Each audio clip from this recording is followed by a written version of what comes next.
Achille n'a pas été vaincu par un dieu, mais par un détail que personne ne voyait venir. Héros central de l'Iliade, Achille domine une guerre qui dure plus de 10 ans. Il terrasse les plus grands guerriers, fait trembler une armée entière. Et pourtant, une simple flèche suffit à l'abattre.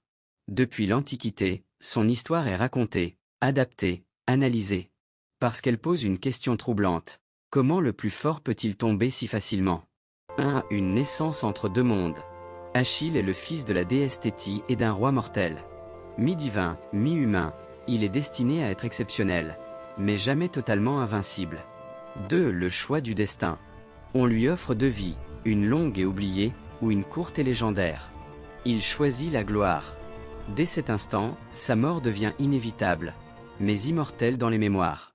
3. L'arme la plus dangereuse, son ego. Achille ne perd pas à cause d'un ennemi plus fort. Il perd le contrôle de lui-même.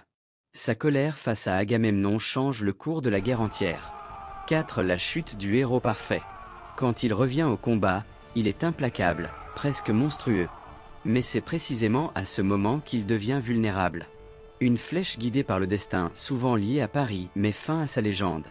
Voici ce que peu de gens savent. Dans les premiers récits, Achille n'avait pas forcément de talons faibles. Ce détail apparaît bien plus tard. Le vrai message, même sans faille physique, chaque humain porte en lui son point de rupture. Alors, selon toi, ce qui a tué Achille, est-ce une flèche ou ses propres choix ?